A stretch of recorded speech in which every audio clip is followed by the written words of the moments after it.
Un petit déplacement pour Radio Bulle, effectivement, je me suis allé du côté de la salle Saint-Clair à Port-Sainte-Marie pour assister à l'enregistrement par les Astiaus, qui est une fanfare lot-et-garonnaise très connue, qui va faire un enregistrement en public ce soir. À mes côtés, Jean-François Capel, l'un des membres fondateurs de cette fanfare ou banda. Vous allez me dire quelle est la différence, la fanfare fanfaronne des bords de la Garonne. Voilà, et vous allez m'expliquer un peu les débuts de cette fanfare. Début 75, premier contrat Miramont de Guyenne en 76. Alors là, on n'était que 5 et on jouait que 2 morceaux. Alors là, c'était extraordinaire parce qu'on ne pouvait jamais se tromper. Quand on en avait fini un, on reprenait l'autre. Voilà comment a commencé les Astius. Ça a commencé aussi du fait qu'on sortait beaucoup dans les fêtes de Bayonne et autres, et ça nous a donné l'idée de faire un groupe qui au début était en 76 était une banda. Mais après, on a beaucoup évolué très vite sur une formation de fanfare jazz. Et on n'est pas du tout une banda, et le répertoire est complètement différent, begin jazz. Voilà, c'est du brass jazz qu'on dit de la New Orleans, ça fait, il y a du ska, il y a du funk, il y a un peu de tout. Notre musique est très éclectique, ça va à la chanson française, comme à l'enregistrement qu'il va y avoir ce soir, à des compositions de musiciens de chez nous. Alors ça mélange le ska, le jazz, la chanson française, jazz New Orleans, voilà un peu. Alors c'est une fanfare complètement atypique, car elle n'a pas un style vraiment de musique, mais on peut quand même une connotation jazz quand même, jazz Nouvelle-Orléans. Alors, il paraît donc il y a 35 ans à peu près, donc, et vous avez commencé en allant chercher des instruments musicaux dans les familles. Voilà. J'ai lu ça quelque part. Ça, oui, ça c'était la grande histoire. On n'avait pas d'argent parce que nous ne sommes pas subventionnés. Donc mon père jouait dans une fanfare, la fanfare de Port-Sainte-Marie, qui s'est éteinte dans les années 55-60. Et il y avait une vieille photo. Et cette photo, nous l'avons récupérée et nous avons trouvé encore des gens existants à l'époque on est allé frapper à leur porte pour nous faire prêter un trombone, un cornet à piston qui avait vu la guerre de 40 ou la guerre de 14, je ne sais pas. Et nous avons commencé comme ça, le premier contrat. Et après, petit à petit, faisant un peu d'argent, nous nous sommes à payer nos instruments et l'évolution a suivi, quoi. Voilà, tout simplement. C'est super, donc vous étiez 3 ou 4 et ensuite vous avez eu pas mal de musiciens qui sont passés. Il y a 110 musiciens dans les 35 ans.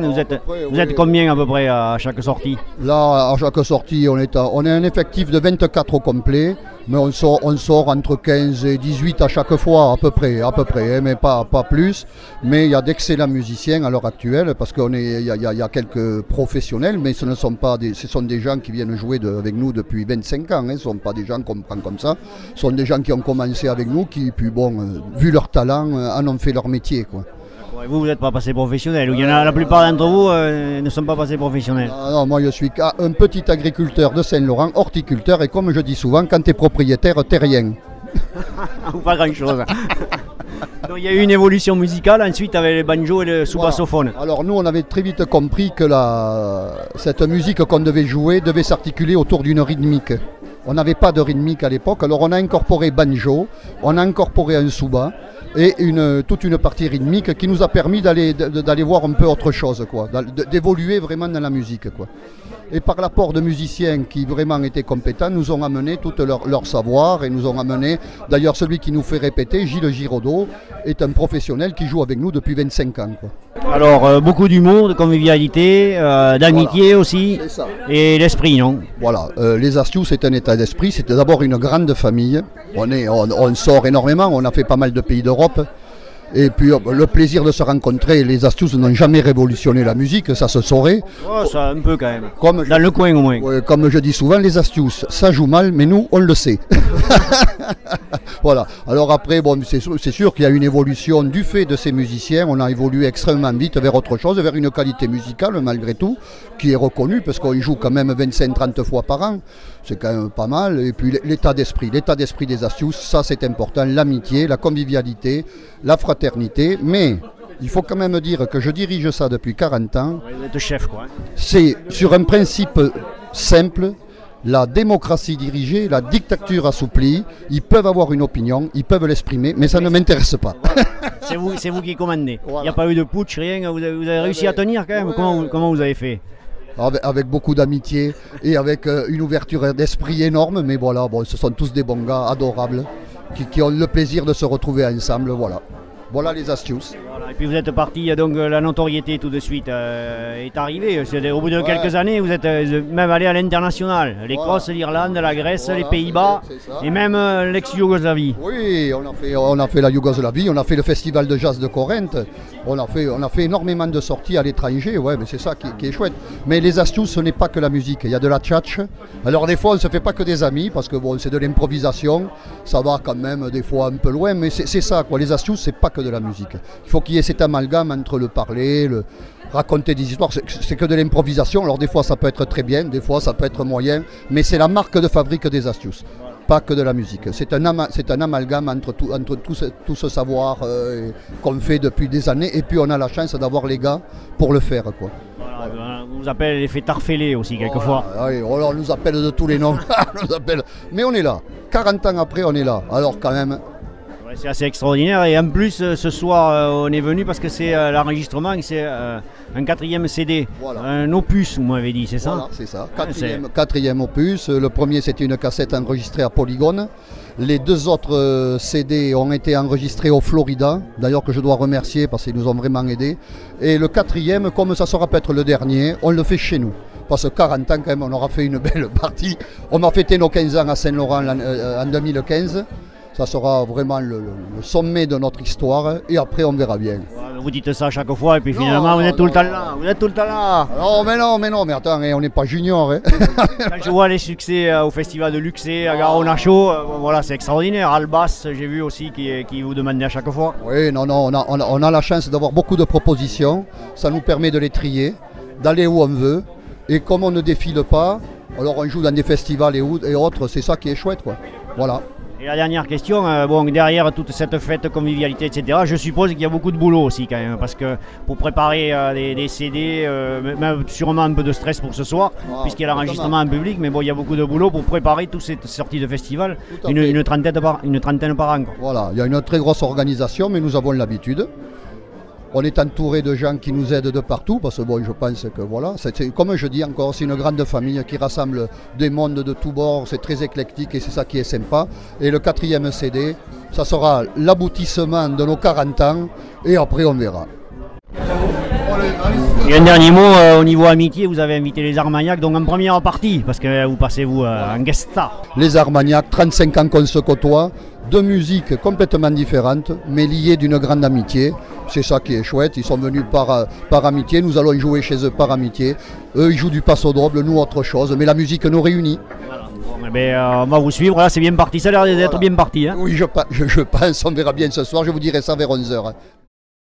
Après le chef des chefs, je suis avec un banjo, monsieur Carouet, alias Larouille, inventeur d'une chanson qui s'appelle Le Chant du Coq, qui parle un peu de rugby, beaucoup de rugby, et qui manque un peu au répertoire parce qu'il y était au début et depuis quelques temps vous ne la faisiez plus. Là. Pourquoi? Alors qu'est-ce que c'est ce souci là?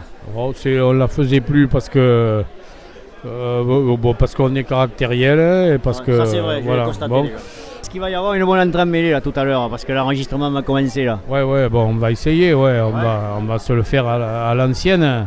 Le chant du coq, hein. C'est marrant parce que j'ai écrit ça, moi, c'était un état d'âme comme ça, et partout où je vais, je rencontre des gens de tous les milieux, partout. Putain, c'est toi qui as écrit le chant du coq. Et ils m'embrassent parce qu'ils se disent, ouais, mais t'avais raison, c'était ça. Voilà. Bon, allez, on va sur scène. On va sur scène. Allez, on y va. Allez, pour les 20 ans, que les moins de 20 ans. Voilà. Ouais, il y a aussi Pierrot, le saxo. Bon, ça marche le saxo? Vous avez fait des solos, là, j'ai vu ce soir là. Oui. C'est bon pour le mec qui interview, tu sais, quand tu réponds pas. Oui, c'est vrai, on a fait des solos, on a fait des chorus, on a fait des solos chorus, des chorus solos. Moi je joue du saxo, je m'appelle Pierrot, bonjour. Et vous croyez qu'il a marché cet opus là? Parce que c'est un opus là ce soir. Ouais, on espère qu'il va marcher parce que surtout c'est le dernier. Il y en a dans le groupe qui sont tellement vieux que ils verront plus jamais ça. En fait, ils verront pas ça, ils s'en rappelleront même plus parce que bon, à l'âge qu'ils ont, ils pourront plus. Il y a des chances qu'ils soient morts avant que le disque sorte. Il devrait sortir au printemps de l'année prochaine. Au printemps de l'année prochaine, c'est bien ce que je dis, on devrait en perdre 3 d'ici là.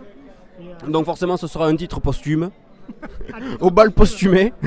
Le bal posthumé. Et non, la pause n'est pas finie, je suis avec Jean-François Graborski qui fume sa petite cigarette avant de reprendre pour le final. C'est le créateur du fameux Piranha, un disque interplanétaire que tout le monde connaît dans le Lot-et-Garonne et même ailleurs. Voilà, comment vous est venue l'idée de créer Piranha? En lisant la dépêche. Non, c'est pas vrai. Si. Et pourquoi alors? Racontez-moi ça. Il y avait juste un article sur le fait qu'on avait trouvé des piranhas dans la Garonne, pas très loin d'ici, donc pas très loin de Port-Sainte-Marie. Et comme moi je jouais avec les Astiaos déjà, c'était dans les années 90, comme je jouais avec les Astiaos, ça m'a tout de suite marqué. Donc voilà, c'était une base de chansons et puis ça fait une belle chanson quoi en fait. Voilà, ça a très bien marché tout de suite, ouais. Ouais, en fait ça m'a bien marché quand c'est les Astiaos qui l'ont joué en fait, parce que ça avait un rapport vraiment avec l'endroit. Et ça a bien marché, ouais, tout de suite. Et donc vous êtes musicien professionnel et chanteur aussi professionnel, donc je sais que vous avez fait des salles à Paris, bon vous le faites plus maintenant et vous êtes dans plusieurs groupes. Oui, bon, j'ai joué, je fais mes chansons, je chante toujours mes chansons, hein, mais c'est vrai que la période n'est pas trop à la chanson littéraire. J'ai fait les Piranhas, mais bon, pour moi c'est quand même une chanson littéraire quand même. On dirait pas trop, mais ça l'est quand même. Et voilà, bon, je suis plutôt dans la chanson poétique, quoi. Donc c'est pas trop l'air du temps en ce moment, quoi. C'est un vrai plaisir, et puis la convivialité de Saint-Laurent, du groupe des Astiaos. Ou Astiaos, je sais pas comment on dit. Astiaos, oui, en casco. Hein. Oui, bon, là c'est un peu... Avec les Astiaos, moi je crois que je suis arrivé en 85 avec les Astiaos. Donc faut compter quand même, ouais. Après il y a eu selon les aléas, selon les groupes dans lesquels je jouais, mais je suis toujours, j'ai jamais arrêté quoi. D'ailleurs, je porte toujours la chemise des Astiaos de 87. Inusable, ouais, elle était bien quoi. Voilà, ça va être le final alors, donc pour cet enregistrement, bon, apparemment tout se passe bien. Bah, tout se passe bien, on verra quand on a écouté les bandes, mais en tout cas c'était un beau concert, il me semble quoi. Ouais, c'est un beau concert qui va durer à peu près 3 heures quoi. Donc longue vie à la fanfare. Longue vie à la fanfare, bien sûr, et puis on n'est pas couché. Voilà, je crois que c'est sûr.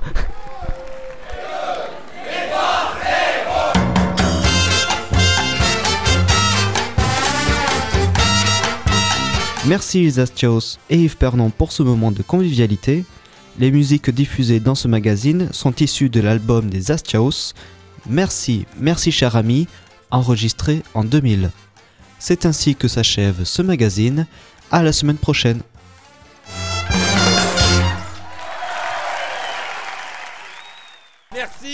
Merci cher ami.